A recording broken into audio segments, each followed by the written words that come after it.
Vamos lá? Nós estamos no 5º dia. Esse livro aqui, Quaresma com São José, um caminho de fé e conversão, é também devocionário de São José, por isso ele é assim grossão, né? 300 páginas.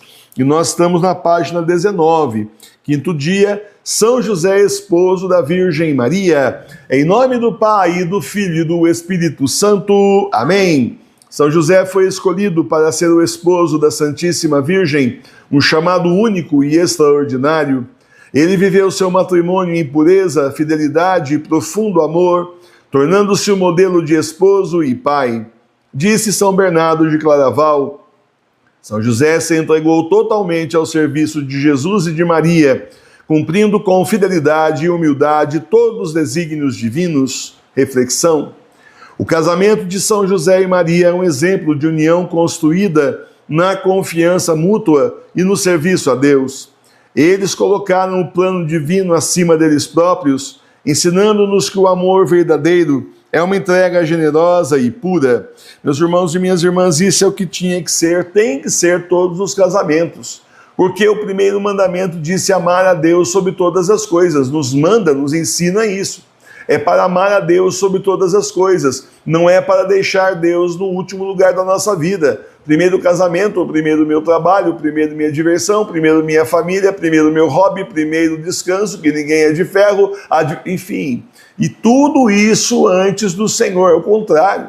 O casamento, a família, na verdade, tem que existir para o Senhor. Esse é o sentido correto, é como a Sagrada Família. Ali o casamento existia para o Senhor, para servir ao Senhor. E servindo a Deus Pai, serviam também a Deus Filho, justamente ali sob a guarda dele, sob a responsabilidade de São José e Nossa Senhora. Então o nosso casamento tem que ser assim também. Os casamentos durariam muito mais, de repente até o fim da vida de cada um dos dois, né? Do primeiro que fosse chamado por Deus, se voltassem a servir a Deus ao invés de servir a si próprios. A servir aí, na verdade, nem serve mais ao casal, serve a interesses particulares, né? Tem muito casal aí que não é um casal, são duas pessoas vivendo debaixo do mesmo teto. O dinheiro dele é dele, o dinheiro dela é dela, ele tem os amigos dele, ela tem as amigas dela, às vezes até amigos também, o melhor amigo dela, a melhor amiga dele. Então são vidas separadas, são duas pessoinhas solteiras que resolveram viver debaixo do mesmo teto, mas isso não é um casamento. Casamento é quando os dois formam uma só carne, e o que atinge a um atinge o outro, o que é de um é de outro. E mesmo assim, pode fazer tudo isso de combinação de boca, mas se não tiver a bênção de Deus, o sacramento do matrimônio não é nada. Simplesmente é viver em pecado mortal o tempo inteiro contra o 6º mandamento. É por isso que lá no manual da Igreja Doméstica você tem um roteiro justamente do casamento. Ah, mas eu não sou casado ainda, não sou casado. Então, mas pode fazer aí o casamento na sua igreja doméstica. Você mesmo, porque os presidentes, né, que conduzem aí o casamento são o noivo e a noiva. Isso ensina-se lá no nosso Catecismo Maior de São Pio X. Está ensinado lá. Então, meus irmãos e minhas irmãs, assim servir a Deus no casamento e não se servir de Deus.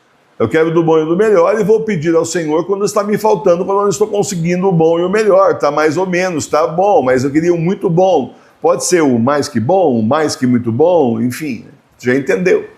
Então viver o casamento para servir a Deus, que nos uniu. Porque é assim, no plano de Deus, ele criou no mundo um homem para uma mulher para um homem. Tá certo? Então aquele trabalho seu, quem é solteiro aí, é encontrar a mulher que realmente Deus criou para você. A mulher certa é a mulher que Deus criou para você, rapaz. O rapaz certo, moça, é aquele que Deus criou para você. Você às vezes nem conhece, não sabe onde está, mas Deus criou para você. A pessoa certa é aquela que é católica, apostólica romana, e é claro, você vai trazê-la então para a igreja verdadeira, para vocês então servirem a Deus, se casarem diante do altar da igreja doméstica e servirem a Deus. Porque Deus, então, vai unir vocês exatamente para servi-lo. Se não é para servir a Deus, desconfia. Isso aqui não é casamento, não é matrimônio, porque o matrimônio é para servir ao Senhor. É para que o casal sirva ao Senhor e depois os filhos também é a mesma coisa.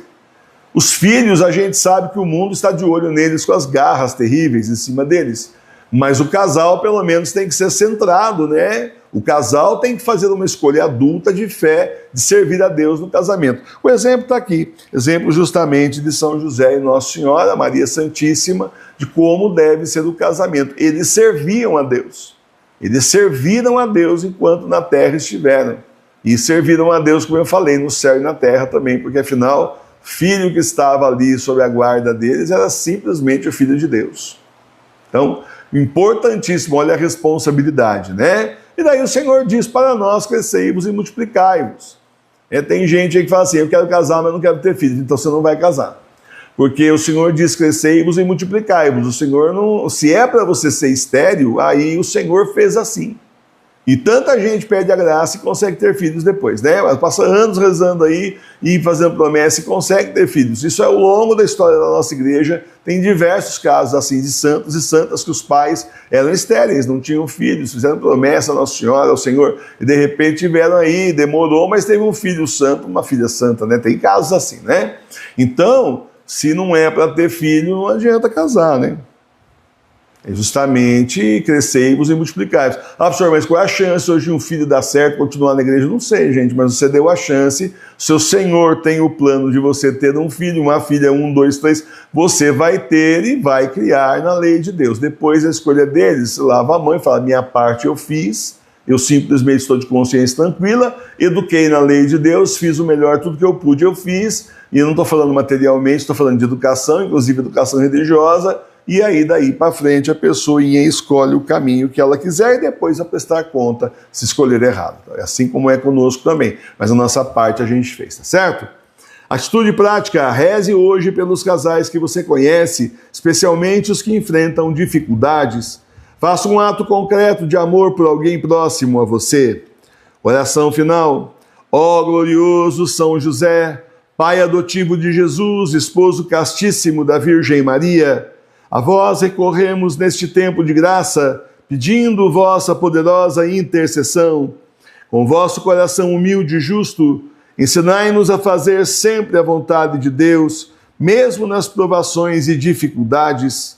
Guardai nossas famílias sob vosso manto protetor, livrai-nos das ciladas do inimigo e alcançai-nos a graça de vivermos na paz e na santidade. São José, terror dos demônios e protetor da Igreja, conduzi-nos no caminho da conversão, para que, unidos a vós, possamos nos preparar para celebrar a Páscoa com corações renovados e alcançar a glória eterna no céu. Amém. Pai nosso que estais no céu, santificado seja o vosso nome. Venha a nós o vosso reino. Seja feita a vossa vontade, assim na terra como no céu. O pão nosso de cada dia nos dai hoje. Perdoai as nossas ofensas, assim como nós perdoamos a quem nos tem ofendido. E não nos deixeis cair em tentação, mas livrai-nos do mal. Amém. Ave Maria, cheia de graça, o Senhor é convosco.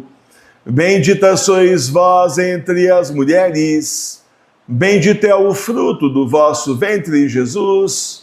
Santa Maria, Mãe de Deus, rogai por nós, pecadores, agora e na hora de nossa morte. Amém. Glória ao Pai, ao Filho e ao Espírito Santo.